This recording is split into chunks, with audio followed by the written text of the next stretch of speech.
Jane Eyre, Chapter 20.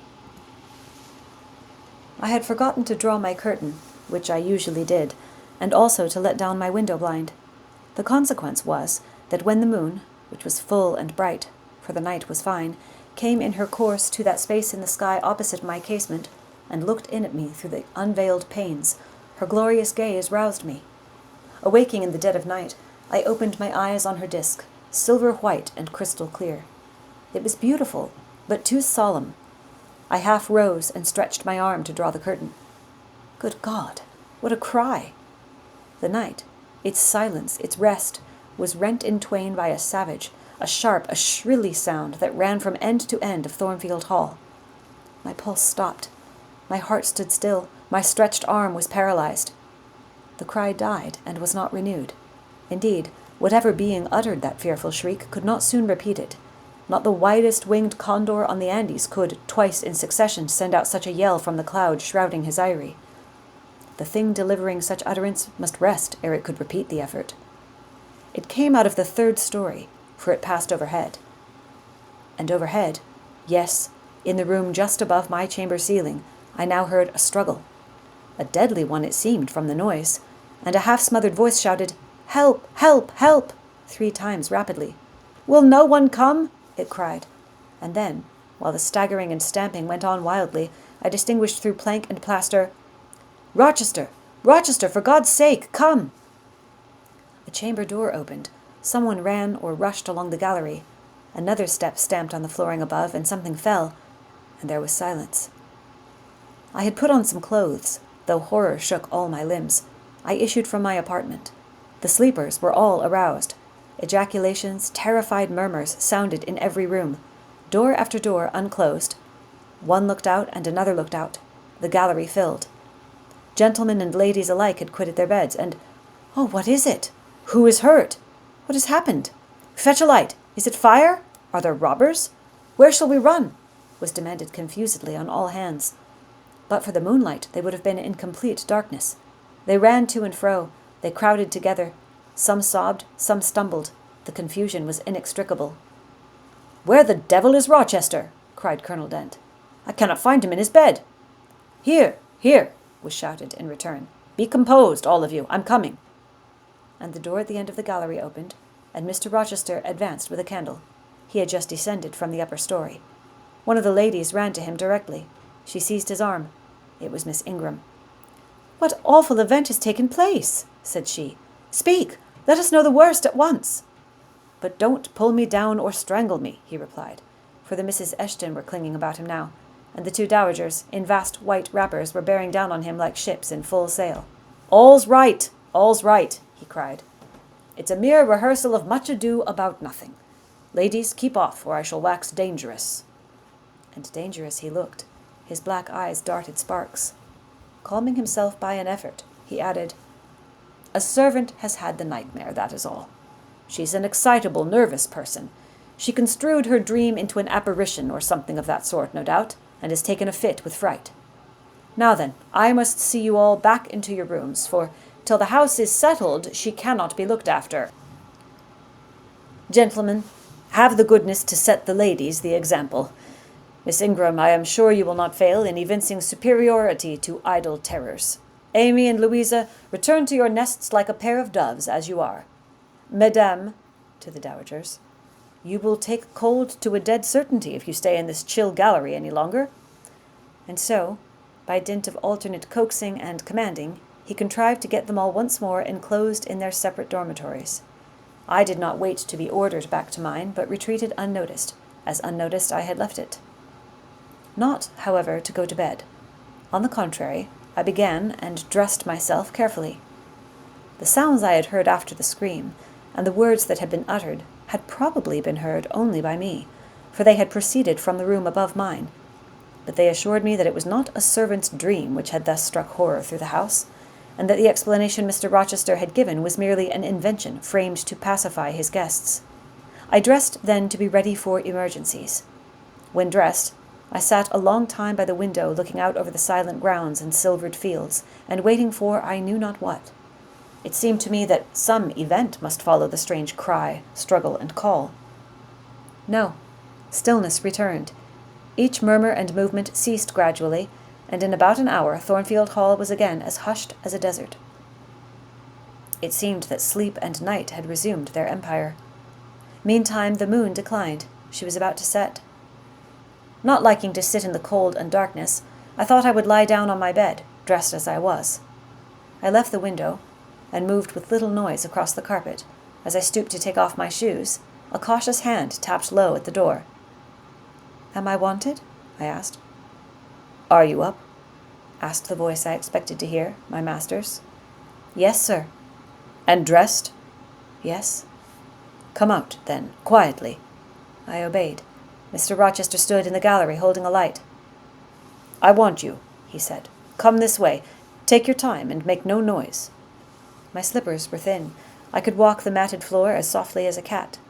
He glided up the gallery and up the stairs, and stopped in the dark, low corridor of the fateful third story. I had followed and stood at his side. "Have you a sponge in your room?" he asked in a whisper. "Yes, sir." "Have you any salts? Volatile salts?" "Yes."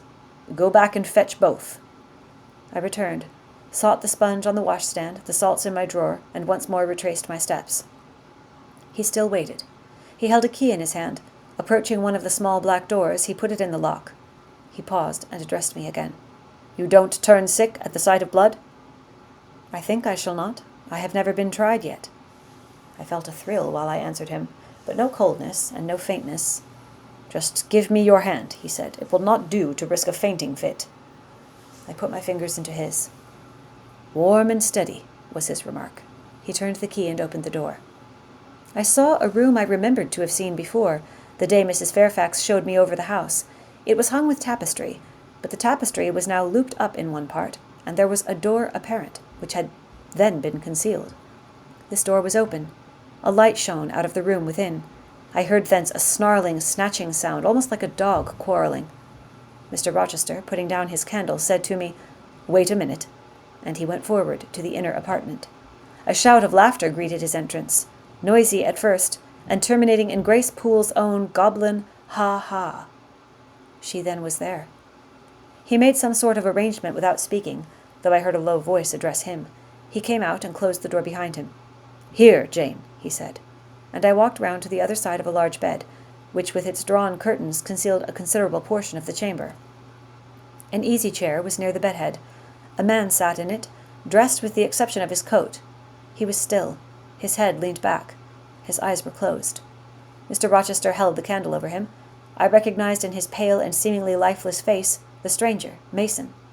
I saw, too, that his linen on one side and one arm was almost soaked in blood. "Hold the candle," said Mr. Rochester, and I took it. He fetched a basin of water from the washstand. "Hold that," said he. I obeyed.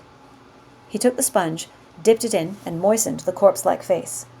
He asked for my smelling bottle and applied it to the nostrils. Mr. Mason shortly unclosed his eyes. He groaned. Mr. Rochester opened the shirt of the wounded man, whose arm and shoulder were bandaged. He sponged away blood, trickling fast down. "Is there immediate danger?" murmured Mr. Mason. "Pooh! No, a mere scratch. Don't be so overcome, man. Bear up. I'll fetch a surgeon for you now, myself. You'll be able to be removed by morning, I hope. Jane," he continued. "Sir?" "I shall have to leave you in this room with this gentleman for an hour, or perhaps 2 hours. You will sponge the blood as I do when it returns. If he feels faint, you will put the glass of water on that stand to his lips, and your salts to his nose. You will not speak to him on any pretext, and, Richard, it will be at the peril of your life if you speak to her. Open your lips, agitate yourself, and I'll not answer for the consequences." Again the poor man groaned. He looked as if he dared not move. Fear, either of death or of something else, appeared almost to paralyze him. Mr. Rochester put the now bloody sponge into my hand, and I proceeded to use it as he had done. He watched me a second, then saying, "Remember, no conversation," he left the room. I experienced a strange feeling as the key grated in the lock, and the sound of his retreating step ceased to be heard. Here then I was, in the third story, fastened into one of its mystic cells, night around me, a pale and bloody spectacle under my eyes and hands, a murderess hardly separated from me by a single door. Yes, that was appalling. The rest I could bear, but I shuddered at the thought of Grace Poole bursting out upon me. I must keep to my post, however. I must watch this ghastly countenance, these blue, still lips forbidden to unclose, these eyes now shut, now opening, now wandering through the room, now fixing on me, and ever glazed with the dullness of horror. I must dip my hand again and again in the basin of blood and water, and wipe away the trickling gore. I must see the light of the unsnuffed candle wane on my employment, the shadows darken on the wrought antique tapestry round me, and grow black under the hangings of the vast old bed, and quiver strangely over the doors of a great cabinet opposite, whose front, divided into 12 panels, bore, in grim design, the heads of the 12 apostles, each enclosed in its separate panel as in a frame, while above them at the top rose an ebon crucifix and a dying Christ.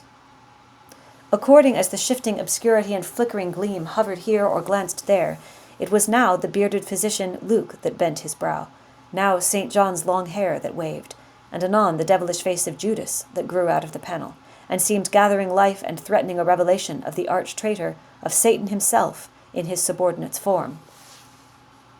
Amidst all this, I had to listen as well as watch, to listen for the movements of the wild beast or the fiend in yonder side den.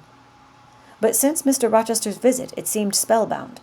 All the night I heard but 3 sounds at 3 long intervals: a step creak, a momentary renewal of the snarling canine noise, and a deep human groan. Then my own thoughts worried me. What crime was this that lived incarnate in this sequestered mansion, and could neither be expelled nor subdued by the owner? What mystery that broke out now in fire and now in blood at the deadest hours of night? What creature was it that, masked in an ordinary woman's face and shape, uttered the voice now of a mocking demon and anon of a carrion-seeking bird of prey? And this man I bent over, this commonplace, quiet stranger, how had he become involved in the web of horror? And why had the fury flown at him? What made him seek this quarter of the house at an untimely season, when he should have been asleep in bed? I had heard Mr. Rochester assign him an apartment below. What brought him here? And why now was he so tame under the violence or treachery done him? Why did he so quietly submit to the concealment Mr. Rochester enforced? Why did Mr. Rochester enforce this concealment? His guest had been outraged. His own life on a former occasion had been hideously plotted against, and both attempts he smothered in secrecy and sank in oblivion. Lastly, I saw Mr. Mason was submissive to Mr. Rochester, that the impetuous will of the latter held complete sway over the inertness of the former. The few words which had passed between them assured me of this. It was evident that in their former intercourse, the passive disposition of the one had been habitually influenced by the active energy of the other. Whence, then, had arisen Mr. Rochester's dismay when he heard of Mr. Mason's arrival? Why had the mere name of this unresisting individual, whom his word now sufficed to control like a child, fallen on him, a few hours since, as a thunderbolt might fall on an oak? Oh, I could not forget his look and his paleness when he whispered, "Jane, I've got a blow. I've got a blow, Jane." I could not forget how the arm had trembled which he rested on my shoulder, and it was no light matter which could thus bow the resolute spirit and thrill the vigorous frame of Fairfax Rochester. "When will he come? When will he come?" I cried inwardly, as the night lingered and lingered, as my bleeding patient drooped, moaned, sickened, and neither day nor aid arrived. I had again and again held the water to Mason's white lips, again and again offered him the stimulating salts. My efforts seemed ineffectual. Either bodily or mental suffering, or loss of blood, or all 3 combined, were fast prostrating his strength. He moaned so, and looked so weak, wild, and lost, I feared he was dying, and I might not even speak to him. The candle, wasted at last, went out. As it expired, I perceived streaks of grey light edging the window curtains. Dawn was then approaching. Presently I heard Pilot bark far below, out of his distant kennel in the courtyard. Hope revived. Nor was it unwarranted. In 5 minutes more the grating key, the yielding lock, warned me my watch was relieved. It could not have lasted more than 2 hours. Many a week has seemed shorter. Mr. Rochester entered, and with him the surgeon he had been to fetch. "Now, Carter, be on the alert," he said to this last. "I give you but half an hour for dressing the wound, fastening the bandages, getting the patient downstairs and all." "But is he fit to move, sir?" "No doubt of it. It is nothing serious. He is nervous. His spirits must be kept up. Come, set to work." Mr. Rochester drew back the thick curtain, drew up the Holland blind, let in all the daylight he could, and I was surprised and cheered to see how far dawn was advanced, what rosy streaks were beginning to brighten the east. Then he approached Mason, whom the surgeon was already handling. "Now, my good fellow, how are you?" he asked. "She's done for me, I fear," was the faint reply. "Not a whit! Courage! This day fortnight you'll hardly be a pin the worse of it. You've lost a little blood, that's all. Carter, assure him there's no danger." "I can do that conscientiously," said Carter, who had now undone the bandages. "Only I wish I could have got here sooner. He would not have bled so much." "But how is this? The flesh on the shoulder is torn as well as cut. This wound was not done with a knife. There have been teeth here." "She bit me," he murmured. "She worried me like a tigress when Rochester got the knife from her." "You should not have yielded. You should have grappled with her at once," said Mr. Rochester. "But under such circumstances, what could one do?" returned Mason. "Oh, it was frightful," he added, shuddering. "And I did not expect it. She looked so quiet at first." "I warned you," was his friend's answer. "I said, be on your guard when you go near her. Besides, you might have waited till tomorrow and had me with you. It was mere folly to attempt the interview tonight, and alone. I thought I could have done some good." "You thought. You thought. Yes, it makes me impatient to hear you. But, however, you have suffered, and are likely to suffer enough for not taking my advice, so I'll say no more. Carter, hurry, hurry! The sun will soon rise, and I must have him off." "Directly, sir. The shoulder is just bandaged. I must look to this other wound in the arm. She has had her teeth here, too, I think." "She sucked the blood. She said she'd drain my heart," said Mason. I saw Mr. Rochester shudder. A singularly marked expression of disgust, horror, hatred warped his countenance almost to distortion, but he only said, "Come, be silent, Richard, and never mind her gibberish. Don't repeat it." "I wish I could forget it," was the answer. "You will when you are out of the country. When you get back to Spanish Town, you may think of her as dead and buried. Or rather, you need not think of her at all." "Impossible to forget this night." "It is not impossible. Have some energy, man. You thought you were as dead as a herring 2 hours since, and you are all alive and talking now. There, Carter has done with you, or nearly so. I'll make you decent in a trice. Jane," he turned to me for the first time since his re-entrance, "take this key, go down into my bedroom, and walk straight forward into my dressing-room. Open the top drawer of the wardrobe, and take out a clean shirt and neck-handkerchief. Bring them here, and be nimble." I went, sought the repository he had mentioned, found the articles named, and returned with them. "Now," said he, "go to the other side of the bed while I order his toilet, but don't leave the room. You may be wanted again." I retired as directed. "Was anybody stirring below when you went down, Jane?" inquired Mr. Rochester presently. "No, sir. All was very still." "We shall get you off cannily, Dick, and it will be better, both for your sake and for that of the poor creature in yonder. I have striven long to avoid exposure, and I should not like it to come at last. Here, Carter, help him on with his waistcoat. Where did you leave your furred cloak? You can't travel a mile without that, I know, in this damned cold climate. In your room? Jane, run down to Mr. Mason's room, the one next mine, and fetch a cloak you will see there." Again I ran, and again returned, bearing an immense mantle lined and edged with fur. "Now, I've another errand for you," said my untiring master. "You must away to my room again. What a mercy you are shod with velvet, Jane. A clod-hopping messenger would never do at this juncture. You must open the middle drawer of my toilet table and take out a little phial and a little glass you will find there. Quick." I flew thither and back, bringing the desired vessels. "That's well. Now, doctor, I shall take the liberty of administering a dose myself on my own responsibility. I got this cordial at Rome, of an Italian charlatan, a fellow you would have kicked, Carter. It is not a thing to be used indiscriminately, but it is good upon occasion, as now, for instance. Jane, a little water." He held out the tiny glass, and I half filled it from the water bottle on the washstand. "That will do. Now, wet the lip of the phial." I did so. He measured 12 drops of a crimson liquid and presented it to Mason. "Drink, Richard. It will give you the heart you lack for an hour or so." "But will it hurt me? Is it inflammatory?" "Drink, drink, drink!" Mr. Mason obeyed, because it was evidently useless to resist. He was dressed now. He still looked pale, but he was no longer gory and sullied. Mr. Rochester let him sit 3 minutes after he had swallowed the liquid. He then took his arm. "Now, I am sure you can get on your feet," he said. "Try." The patient rose.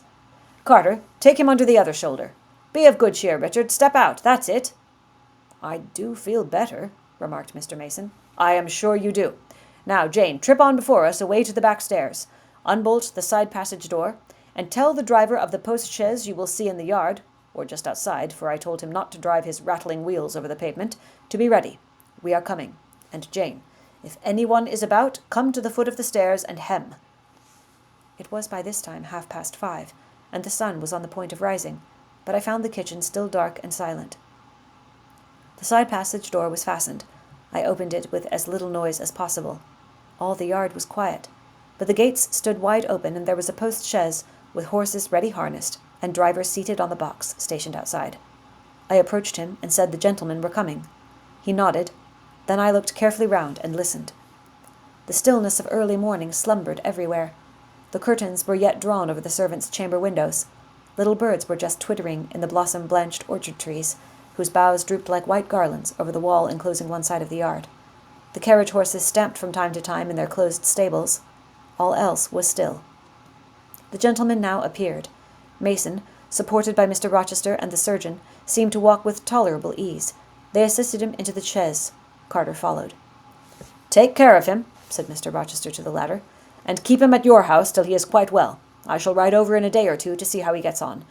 Richard, how is it with you?" "The fresh air revives me, Fairfax." "Leave the window open on his side, Carter. There's no wind. Good-bye, Dick." "Fairfax." "Well, what is it?" "Let her be taken care of. Let her be treated as tenderly as may be. Let her—" He stopped and burst into tears. "I do my best, and have done it, and will do it," was the answer. He shut up the chaise door, and the vehicle drove away.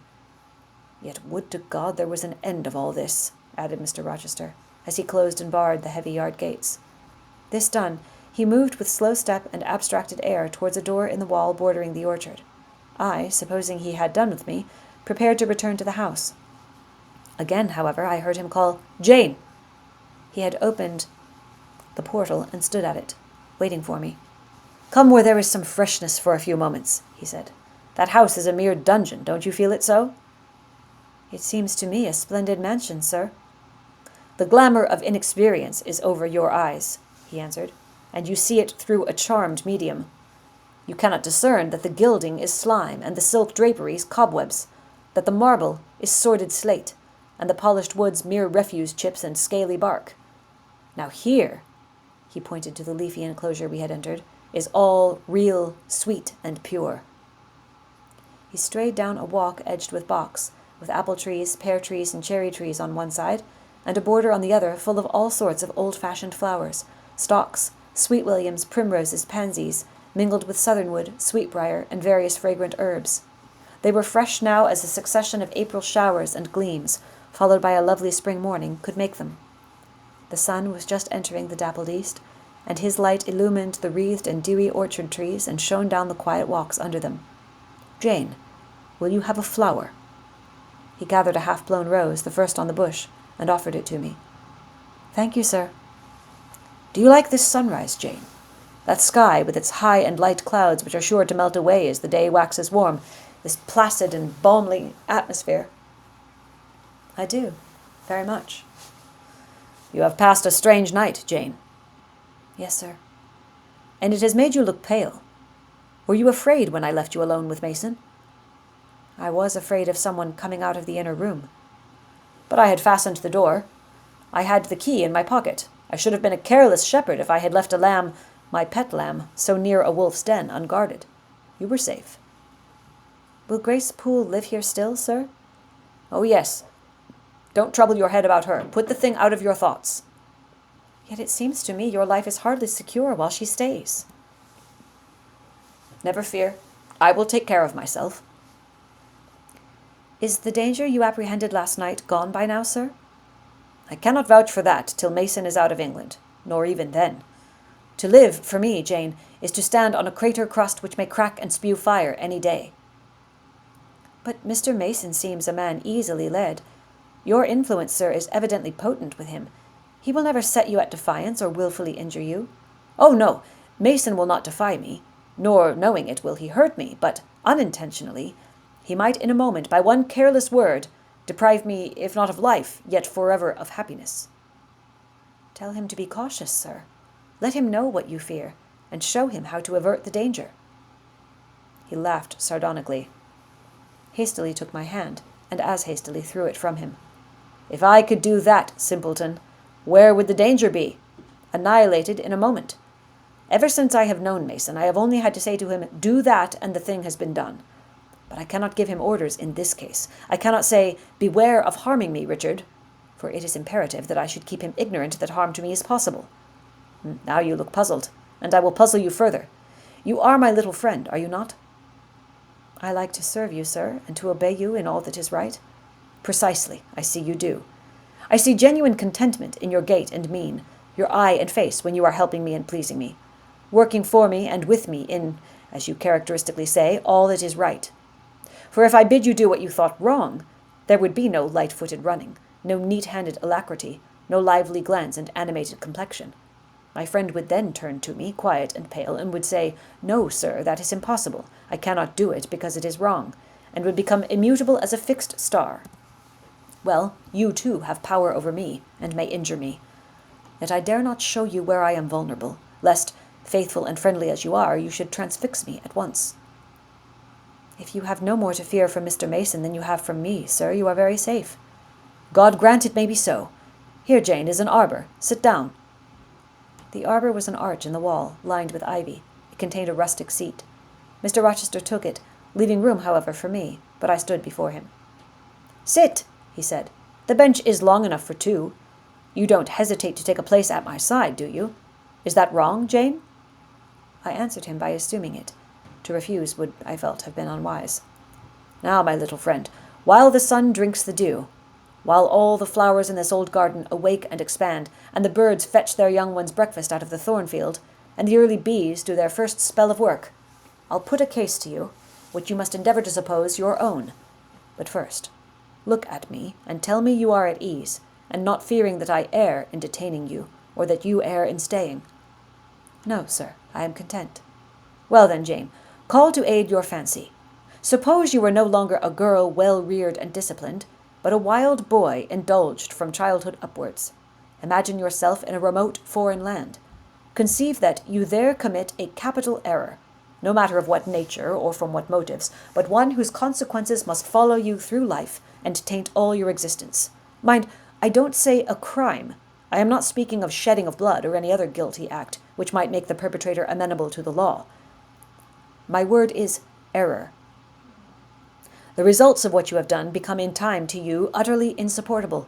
You take measures to obtain relief, unusual measures, but neither unlawful nor culpable.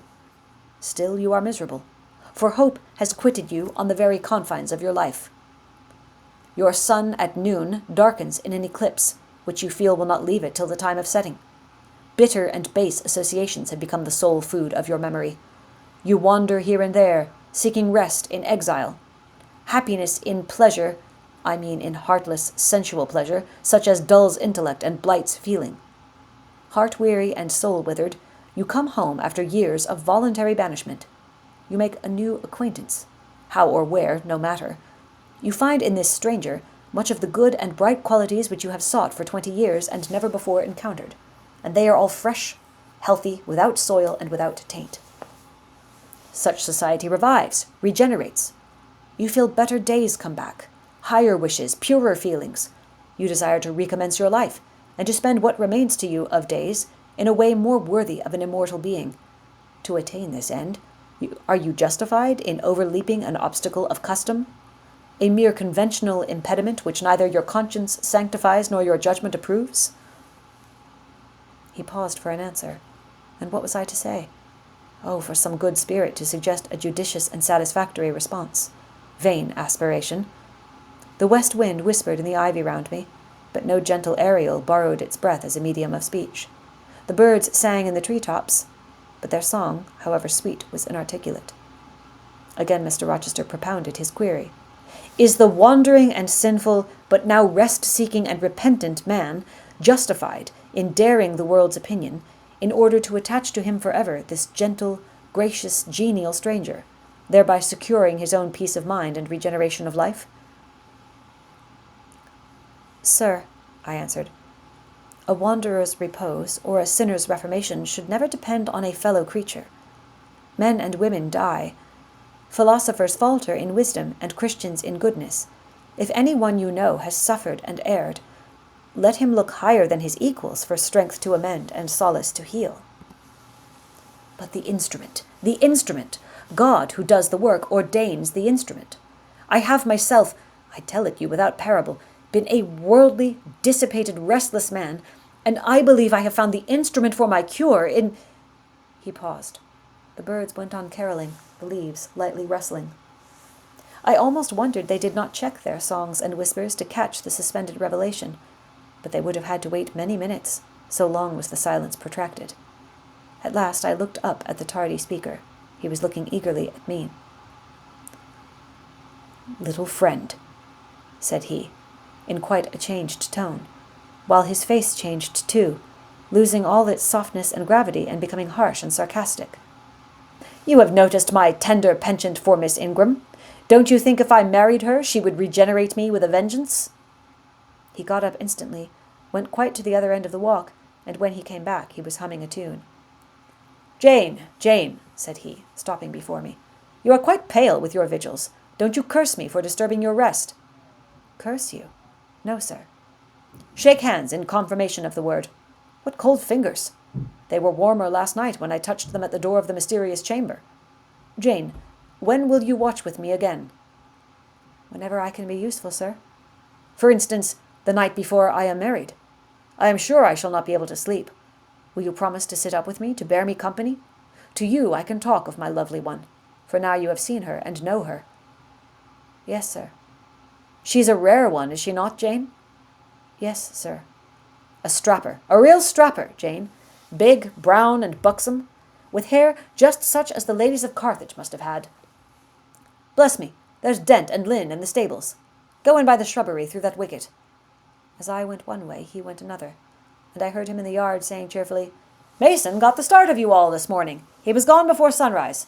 I rose at 4 to see him off."